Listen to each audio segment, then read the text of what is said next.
halal bil halal. Apa tu? Bermaaf-maafan dan bersalam-salaman. Itunya tu. Jadi kau termasuk tradisi yang elok sebenarnya dilakukan. Kalau bertanya kau Wahabi, kau bid'ah ciknya. Ya, kalau Wahabi itu kan tradisi tak ada pernah Nabi halal bi halal lagi. Ini namanya halal bi halal, pastilah takkan ada lah Nabi halal bi halal. Sekarang orang Indonesia tradisi tapi tidak menyalahi syariat, maka tradisi itu dibolehkan. Bahkan ada sebuah kaidah dalam usul fikih al-'adatul muhkamah. Bahwa sesungguhnya adat, kebiasaan itu bisa dijadikan sebagai sumber hukum.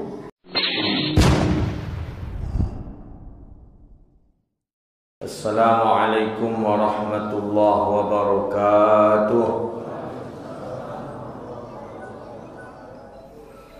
Alhamdulillahilladzi nahmaduhu wa nasta'inuhu wa nastaghfiruh wa na'udzu billahi min shururi anfusina wa min sayyiati a'malina. May yahdihillahu fala mudilla lahu wa may yudlil fala hadiya lahu. Asyhadu an la ilaha illallah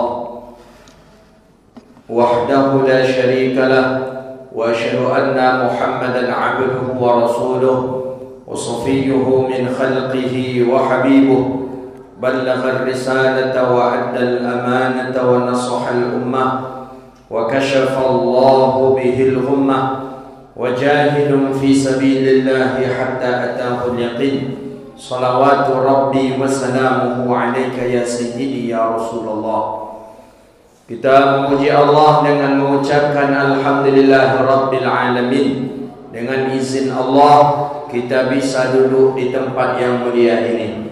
Mudah-mudahan duduk kita di sini bagian daripada asbab Allah wafatkan kita hendaknya dalam keadaan husnul khatimah. Amin ya rabbal alamin. Salawat dan salam kepada Nabi yang agung, Nabi yang mulia Rasulullah Muhammad sallallahu alaihi wasallam. Allahumma salli wa sallim ala sayyidina Muhammadin wa ala alihi wa sahbihi ajma'in. Bapak Ibu yang dirahmati Allah, kita hari ini memperingati halal bil halal. Bahasa Arab tapi orang Arab tak tentu apa artinya.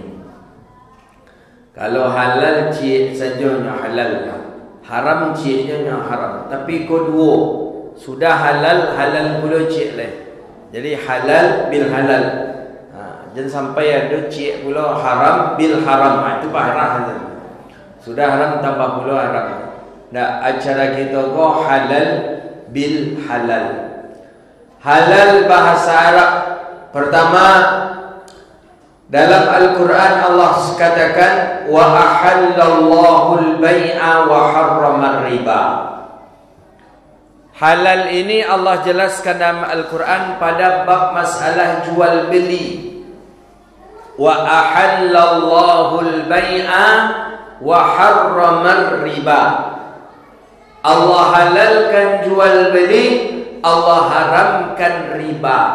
Makanya ketika awak ke Mekah Bapak Ibu berjual beli kita, kalimat yang harus wajib kita hafal kalimat halal. Halal. Ketika awak menawar, ada nampak ibu-ibu tu jemaah haji, jemaah umrah, nya membeli sejadah Turki. Harganya 50 rial. Ya, orang kita ni kan hobi berbelanja. Sampai ke Mekah pun alun baru selesai tahallulnya baru alun pulang ke hotel lah, menjalan ke hotel lah berjual beli lah belanjanya. Itu jemaah kita ya. Harga sejadah 50 rial.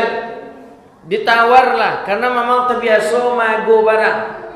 Jadi di Pekanbaru terbiasa mago barang, sampai ke Mekah pun mago barang-barang ni. Barang-barang Arab diagonya 50 rial. Diago dia ibu ke 35. Orang Arab pun lah banyak pandai bahasa Indonesia Pak. Lah banyak. Umumnya pedagang di Mekah Madinah tu pandai bahasa Indonesia. Bahkan tentu pula dia Jokowi gitu. Itu yang baru cuba lah pergi gini tu. Bahkan kini adalah Anies Baswedan, nyajo pula apa politik dia orang Arab tu. Tiba di Jokowi nya mahal kan, tiba di Anies nya murahan dia. Jadi kadang apa pula caranya? Taunya ya Jokowi kerjanya bagai. Apa pandainya? Jadi harga 50 rial tadi minta kurang ibu tadi. Kecil ibu kau 35. Orang Arab pedagang keluar bahasa, kalimat yang keluar dari mulut orang Arab apa? Ndak, kalau ndak nion ndak. 50 halal, 35 haram. Itu kalimat halal. Orang Indonesia pantang kalah pula, walaupun dua tu yang tahunya bahasa Arabnya balikkan 50 haram, 35 halal. Itu ibu buat apa belanja ke Makkah tu. Dan ni orang Arab tu kurang lah. Nyesangku mungkin dari ibu ku model belanja di pasar dupa. Sudah diago barang orang berjalan lambe-lambe di kandai orang kan itu awak tu kan. Supaya diimbau beko dia ni. Sekolah tambah 2,000 ledihnya. Itu di pasar dupa yang bisa model itu. Kalau di Makkah tak bisa model itu lah. Di pasar bawah tu bisa model itu.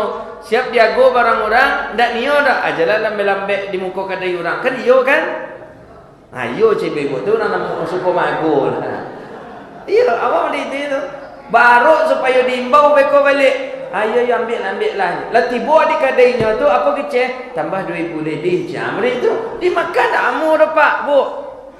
Di Makkah orang makan tak amu ada itu berjual beli lah. Berjalan ibu kalau melambik ni mau kadai orang. Yo kare orang Arab ko kecil ibu. Kada dalam hati. Yo kare nak niyo kurang seketik je dia kare. Mana amu ya dah. Memang kalau lah halal tu ya ambil lah 50 halal kecilnya 35 haram. Berarti tu tak bisa diago barang tu dah. Payah je lah. Sampai di hotel bersoboklah jo pembimbingnya kita. Ustaz, kami tadi kau membeli sajadah Turki Ustaz. Tu belilah buk kerja mah. Itulah Ustaznya. Ini berapa harga? 50 rialnya Ustaz. Jadi sana rancak 50 tu tak mahal gitu Ustaz. Tu belilah. Itulah tadi kami ago 35 bagus tentu ya tu membunuh namanya tu mahal. Kalau di Pekanbaru nak pun ago model itu dah. Kalau dianggap tak bisa. Jadi apa? Dia tolonglah bandian Ustaz. Ibu lah malu kami balik ke situ balik dia. Jadi rupanya talampau rendah mago pun membinasanya balik. Nah, ada kalimat tu kalimat halal. Apa maksud halal? Redha. 50 halal redha. Kalau bapa ingin ambil silakan. Kalau tak, tinggalkan. Haram tinggalkan, jauhkan. Berarti di dalamnya ada dosa. Jadi kalimat halal dalam Al-Quran menjelaskan itu kalimat redha. Dalam jual beli silakan pakai karena dia sudah diredai. Halal di dalam syariat di mana? Yang kedua, halal ketika adanya sebuah akad. Akad itulah menghalalkan yang haram, nikah. Akad nikah tu dia adanya nikah tu dia haram kalau tak ada akad nikah, zina jadinya. Maka dia halalkan. Dengan apa dia halalkan? Dengan adanya sebuah akad. Ada wali, ada saksi, ada mahar, ada ijab dan kabul, ada 2 orang mempelai, 5 rukun nikah, ada kelima-lima ya, maka dia menjadi halal. Tapi kalau tak ada yang 5 ni, maka perkara itu menjadi haram. Maka itulah halal. Yang halal yang kita lakukan hari ini, apakah jual beli? Tidak. Apakah akad nikah? Tidak. Jadi halal yang kita lakukan hari ini mana? Halal yang awak lakukan hari ini hadis dalam Sahih Bukhari. Kata Nabi SAW, apabila kamu melakukan kezaliman kepada saudaramu, fastahillu, maka hendaklah minta halal kamu. Awak tak tahu dapat? Di antara kita yang banyak kok ada hak kawan tambik di awak pak. Tak tahu kita pak. Bisa kadang air kawan tak minum di awak, kadang rokok kawan yang tak patik di awak, kadang teropak kawan tak pakai di awak, kadang piti ketek kawan tak pinjam di awak, kadang nasi kawan tak makan di kita, kadang gulu-gulu kawan tak makan. Tak tahu kita dapat. Maka oleh karena itu kalimat yang layak untuk dibaca itu adalah kalimat halal bil halal. Apa tu? Bermaaf-maafan dan bersalam-salaman. Itunya tu. Jadi kau termasuk tradisi yang elok sebenarnya dilakukan. Kalau bertanya kau Wahaboy, kau bid'ah ciknya. Ya kalau Wahaboy itu kan tradisi tak ada pernah Nabi halal bihalal lagi. Ini namanya halal bihalal, pastilah akan ada lah Nabi halal bihalal.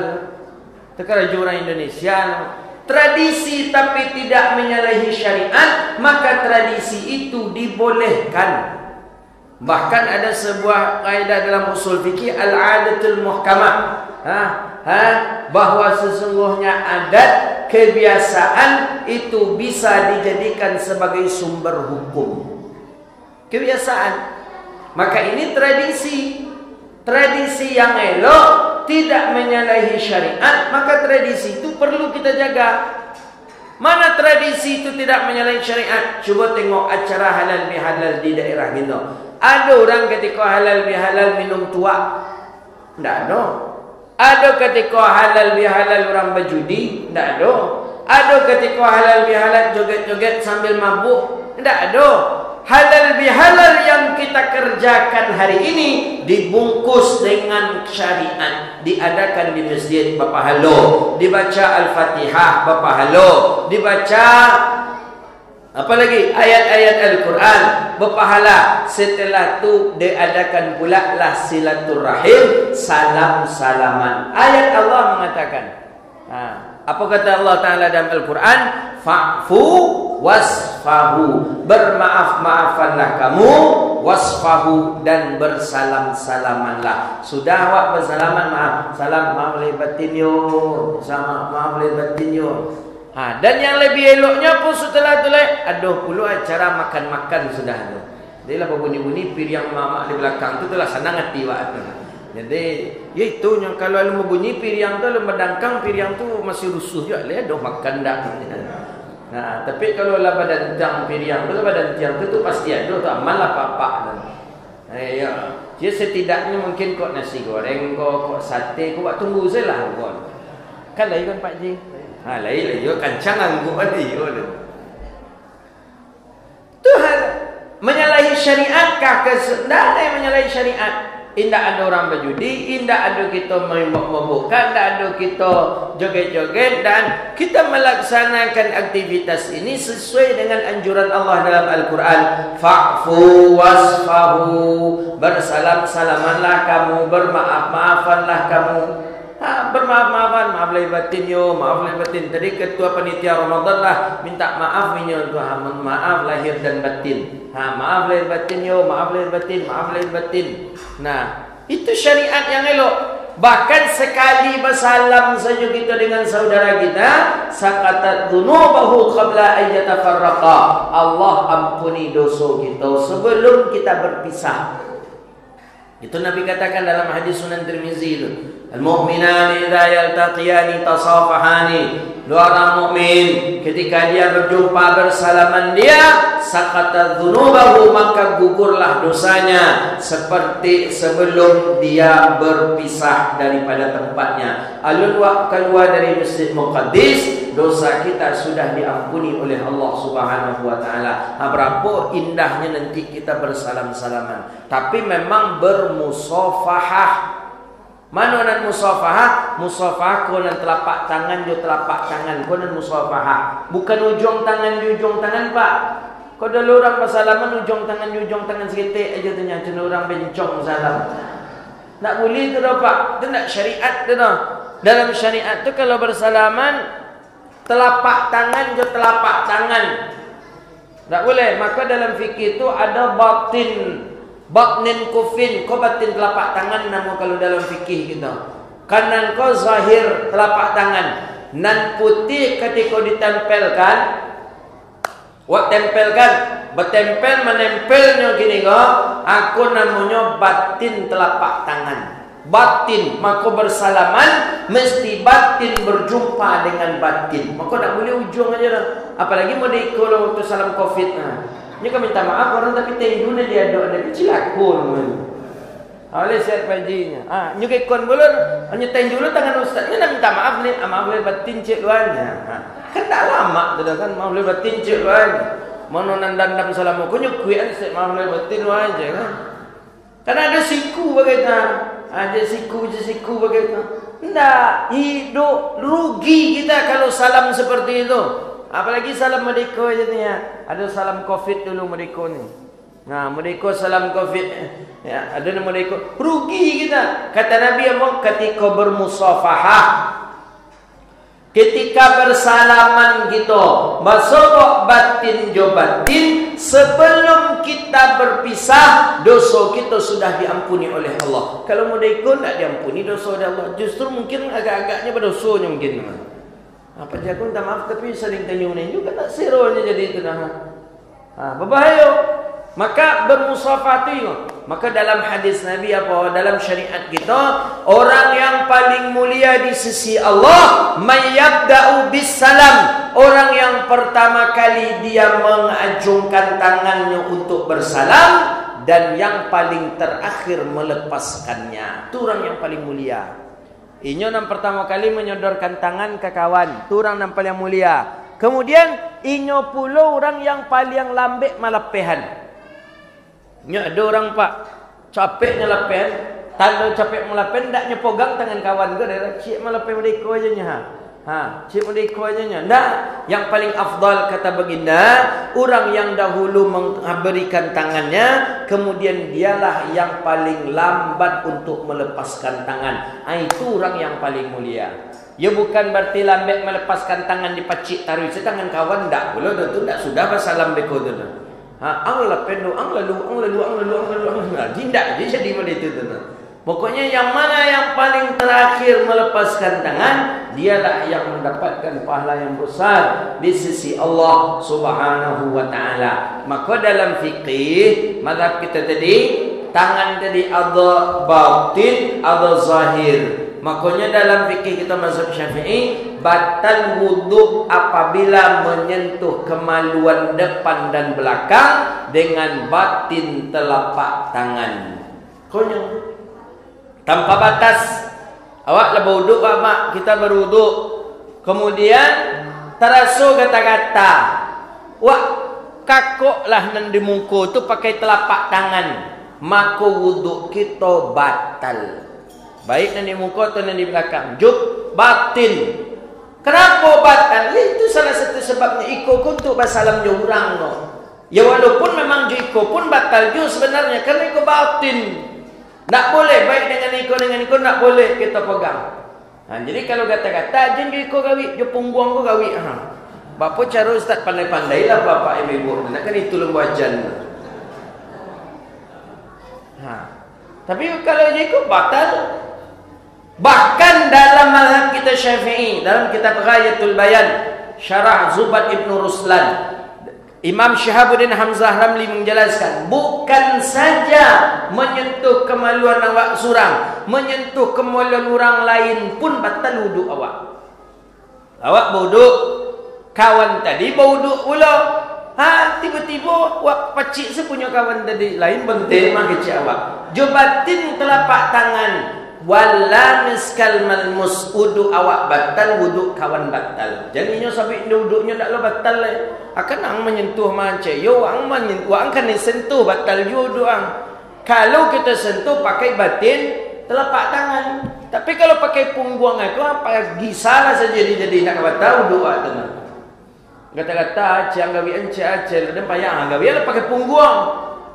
Ikut. Jangankan orang lain yang orang dewasa. Dalam fikih mazhab Syafi'i, walau itu sobi. Siapa sobi? Anak kecil tetap batal wuduk kita. Ibu-ibu hati-hati. Anak pipis, anak tercirik buang air gadang. Awak lah berwuduk, nyalem pandai cebok lah dah. Awak cebokan anak awak tadi je tangan awak, je batin telapak tangan. Wuduk kita batal, ulanglah wuduk balik. Betul dalam mazhab Syafi'i, dalam kajian kita. Dalam kitab Ghayatul Bayan jelas itu. Bukan anak-anak saja, bahkan terpacik dah awak punya binatang, punya kucingnya terpacik dah awak punya kucing. Awak berwuduk, ulanglah wuduk waktu balik. Batal wuduk awak. Maka nak suka ke kucing kalau lah berwuduk, jangan bulian kucing menyenggur-nyenggur awak terpacik beko nan itu batal wuduk kita apa? Nah, begitu mulianya dan namanya batin itu. Bibatnin kufin. Ke batin apa nama? Jadi anak kita batal pak. Jadi kalau awak lepas wuduk, awak cebok anak-anak kita, ulang wuduk kita balik. Dalam mazhab kita Syafi'i seperti itu. Nah, nang kajian kita ndak ke situ. Nang kajian awak bersalaman dengan memakai tangan bibatnin kufin. Konya. Salam. Jelaskan dan pastikan bersobok antara batin dengan batin. Kau batin telapak tangan, kau batin telapak tangan. Bersobok batin jo batin ko ha. Dendam tak ada lagi. Dendam tak ada, sum'ah tak ada, iriati tak ada, hasad tak ada. Habis kenapa? Karena lah bersobok batin jo batin. Makanya tak boleh salam tu juang kuku setelah. Ada medeko saja. Hanya peciklah tangan kawan tentek dia. Tak boleh. Atau medeko saja. Lewat saja. Tak. Ini memang diletakkan, dipegang tu. Batin dengan batin. Ketika batin kita masuk ke batin ninya, batin ninya pun masuk kepada batin kita, selesai. Tak ada lagi dendam, tak ada lagi iri hati, tak ada lagi sum'ah, tak ada segala macam. Allah sudah bersihkan seluruhnya. Maka itulah kalimat yang bernama halal bil halal. Halal telah ibadah, halal pula kita dengan hubungan sesama manusia. Kemudian itu salam. Apalagi salam ibu bapa kita. Salam ibu bapa kita tu adabnya sama mencium Quran. Dalil Sayyidina Ikrimah ibni Abi Jahlin. Nabi punya sahabat namanya Ikrimah anak Abu Jahal, masuk Islam. Anak Abu Jahal masuk Islam namanya Ikrimah. Ikrimah tadi setelahnya masuk Islam, inya selalu kalau sudah membaca Qurannya baca sadaqallahul azim, nya cium Quran tadi dia Ikrimah. Diletakkan dia Ikrimah Quran ke kepala. Kenapa Ikrimah mencium Quran? Karena Ikrimah cinta kepada Quran, baik Quran. Cium mencium. Diletakkan dia Ikrimah ke kepala. Dia pun diletakkan dia Ikrimah ke kepala karena Ikrimah hormat kepada Quran. Awak bersalam je ibu bapa seperti itu juga. Ambillah tangan yang mulia tu, cium dengan mulut kita. Kemuncuang dia doa ndak ke pipi dah. Kau anak-anak salam je ibu bapa gini ke pipi tu ke kepala. Nampaknya panjang emaknya mikir perangainya ke kepala. Anak-anak salam gini kita tengok. Kami dulu di pesantren tak ada cerita model itu salam terus kena berang dek buya anu salam. Kini anak-anak justru diajar di amaknya salam. Kalau salam tu jangan dicium tangan guru tu ke kaniang tu letak naceng. Padahal amaknya sakit kepala diajar pula anak kawan. Cium. Kenapa cium? Sayang kepada ibu bapa. Tangan tu tangan yang mulia. Tangan tu dulu yang pertama menyuapkan makanan ke dalam mulut kita. Tangan tu dahulu kala yang menyapu, yang menghilangkan nyamuk daripada tubuh kita. Tangan tu yang mengusuk nawak ketika mandi waktu ketek. Tangan tu yang menimbang-nimbang kita kalau wak menangi. Tangan tu lah keriput, tangan tu lah kusui, tangan tu lah kasih. Jangan kita malu, tangan tu lah yang kita cium. Tanda kita sayang kepada orang yang punya tangan. Ingatkan anak-anak kita. Kalau nyelataannya bersalam, jawab nyelatan ke siko tangannya, tokok kepala itu. Cium ajar dia. Karena orang tua yang hari ini yang salah mendidik anak dengan adab. Apalagi yang gini salam koboi, ada tu salam koboi. Medeko je bersalam ini. Enggak, salam ke ibu bapa orang tua gitu, cium. Bukan penghambaan. Kata Wahabi nak boleh mencium tangan orang dah keceknya lo tu menghambakan diri. Bukan menghambakan.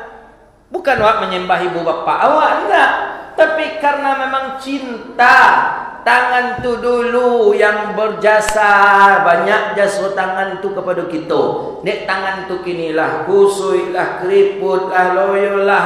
Enggak terasa tangan lah. Walaupun tangan itu sudah keadaannya tidak sebagus yang dulu, tetap tangan itu mesti untuk kita muliakan. Selagi duit nampak dawak tangan tu puih-puih hendak mencium tangan tu. Bahkan para ulama kita perhatikan dia mencium dengan wapa dia bolak-balikkan tangan ayahnya, amaknya. Dia bolak-balikkan. Tangan tu lah. Kalau dihitung-hitung lah dengan piti, tangan tu nak terbaik kita dengan piti lah. Kalau ndaklah niu tangan tu menyuan makan ke dalam muncung awak lah mati awak. Kalau ndaklah niu tangan tu menimbang-nimbang awak ketika menangis lah sakit parut lah mati gitu. Kalau ndak niu lah tangan tu mengusuk awak mandi dulu, ndak ada lah dah. Tangan tu selagi niu aduh di dunia, salam dia, cium dia, tanda sayang. Letakkan ke kepala tanda hormat. Siap dicium, diletakkan ke kepala tanda hormat kepada ibu bapa. Model itu pula lah Sayyidina Ikrimah mencium Al-Quran dan mencium Hajar Aswad. Hajar Aswad itu dicium dengan memakai mulut, kemudian dengan kepala, dan bahkan dibunyikan. Berbunyinya tu yang bernama mu'anaqah. Model itu memang berbunyi kan macam Hajar Aswad. Begitu tanda kita sayang. Model apunya mencium awak berbunyi dulu ketika awak ketek, awak nak dapat mencium tangannya dalam keadaan bunyi. Letakkan ke kepala. Itu tanda kita hormat kepada ibu bapa kita. Orang kita kini tak ada gini salam Assalamualaikum sini. Kadang model tadi itulah kebanyakan. Ada nak ke pipi bagi sangat letaknya. Ada ke pipi, ada ke apa. Untung hendak ke kaniangan dia dok nanya. Untung hendak ke kuduknya dia dok nanya. Maka oleh kerana itu anjuran syariat jelas, fa'fu wasfahu, bermaaf-maafanlah kamu, wasfahu, bersalam-salamanlah. Itulah kaji yang kita bahas itu, bahawa kenapa harus bermaaf-maafan kita? Jelas di dalam hadis Nabi SAW, kullu amalin bani Adam, seluruh amalannya Bani Adam mu'allaq, masih tergantung. Siapa yang menggantungnya? Ya tentu dengan silaturahim. Kok ada putus silaturahim kita dengan manusia, kok ada hubungan kita nak elok je manusia, maka hubungan, maka amal kesalih kita alun diangkat oleh Allah Ta'ala. Maka oleh kerana itu, supaya puasa kita diterima oleh Allah, supaya zakat kita diterima oleh Allah, supaya tarawih kita diterima oleh Allah, witir kita diterima oleh Allah, kuncinya di halal bihalal, saling maaf memaafkan di antara kita. Ada dahulunya salafus saleh. Dahulunya salafus saleh, inyo ada tersinggung de orang. Jadi ketika orang menutup pintu, tangannya masih di situ salafus saleh tadi. Jadi pas orang menutup, pun dia sakitnya luar biasa. Sakitnya luar biasa. Amulah pernah mencuba tu kan sapit di oto waktu di Mesir dulu. Jadi di oto Tramco namanya. Jadi pas waktu tangan disapit di oto, dia sakit luar biasa. Saking tak tahan waktu sakit, waktu tinju pada yang stokar itu langsung. Itu apa tu efek dari sakit itu. Nyo pun faham. Malish. Nyo minta maaf ya. Minta maaf. Cuma awak dek sakit payah awak rasanya memaafkan dia. Salafus saleh pernah terjadi seperti itu. Ketika tangannya terjepit seperti itu, orang yang menjepit mohon maaf, minta maaf. Berjalan sekitar 50 meter. Setelah 50 meter tu barunya terasa lambeknya memaafkan orang yang lah minta maaf tadi. Menangis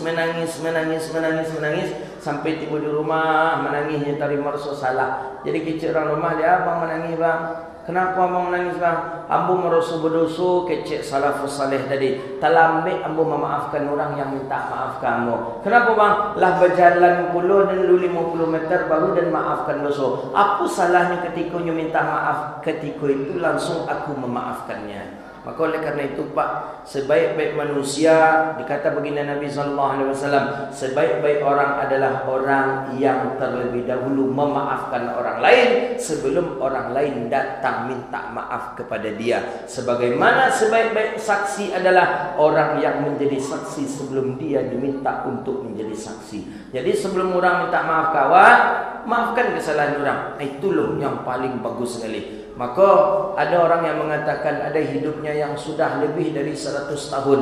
Ada para salaf dahulu kala hidupnya di atas 100 tahun. Jadi indaknya pikun. Indaknya pikun lah 100 tahun umur tak adanya pikun seketik je lah. Berapa tak hebatnya tu. Tak ada tu dah. Dia awak gini kau tak ada. Dia awak umur 60 aja lah banyak pikun. Lah banyak pikun. Padahal pakai kacamata tu lah berang-berang yang bini di mana kacamata tadi? Di mana kacamata tadi?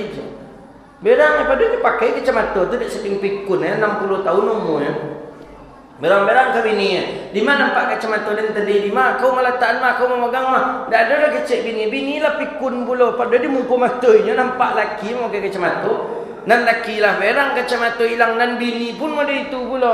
Rupanya kacamata lah tak pakai 60 tahun umur baru. Ikut ada orang berumur 100 tahun dak pikun. Ditanya apa rahasianya? Engkau usia sudah sampai 1 abad, tapi engkau sehat dan engkau tidak pikun. Jawabannya mudah apa? Qabla an anam, sebelum aku tidur, aku memaafkan seluruh kesalahan orang kepadaku.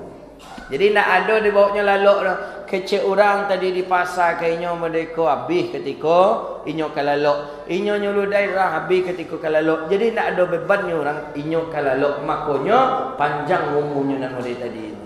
Kira-kira bisa nak awak merdeka tu?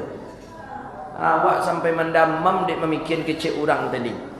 Kurang ajar saya tu merdeka itu kecil kadang. Mendamam awak tengok orang kecil. Kok bisa pula awak mengamalkan model amalan salaf tadi? InsyaAllah sampai 100 tahun umur awak. Tapi kan kita tak sampai ponyo kan memikir kecil orang tadi. Orang ambil status mah awak merasa tersinggung. Kok kadang nara status pajak kau mah besok aturit orang tadi lah. Dek hati tadi capek buruk sangko ke orang. Dek utak tadi kotor, maka itulah yang merusak amal ibadah dan kesehatan kita. Maka oleh karena itu Bapak Ibu yang dirahmati Allah, kita hari kau berhalal bil halal. Segala salah khilaf kawan dan sanak jiran kepada kita halalkan, kita maafkan sebelumnya minta maaf kepada kita. Dan bagaimana kesalahan kita kepadanya, kita serahkan kepada Allah. Dengan kita mudah memberi maaf kepada orang, Allah pun akan mudah menghapus kesalahan-kesalahan kita yang ada pada orang lain. Hadza wabillahi at-taufiq. Itulah kajian kita. Mudah-mudahan Allah berkahi kita di bulan Syawal ini, dan insya-Allah nanti setelah Syawal masuk Zulqa'dah dan masuk Zulhijjah. Masuk Zulhijjah hari raya, itulah dia hari raya kurban. Insya-Allah pada pertemuan yang lain, pada pembahasan yang lain akan kita kupas masalah ibadah kurban. Rabbana atina fid dunya hasanah وفي الآخرة حسنة وقنا عذاب النار اللهم فقهنا في الدين وعلمنا التأويل واهدنا إلى صراطك المستقيم ربنا ظلمنا أنفسنا وإن لم تغفر لنا وترحمنا لنكونن من الخاسرين اللهم أعز الإسلام والمسلمين اللهم انصر المسلمين في كل مكان يا رب العالمين ربنا آتنا في الدنيا حسنة وفي الآخرة حسنة وقنا عذاب النار وصلى الله على سيدنا محمد وعلى آله وصحبه أجمعين والحمد لله رب العالمين. Demikian mohon maaf, wabillahi taufiq wal hidayah wal ridha wal inayah. Wassalamualaikum warahmatullahi wabarakatuh.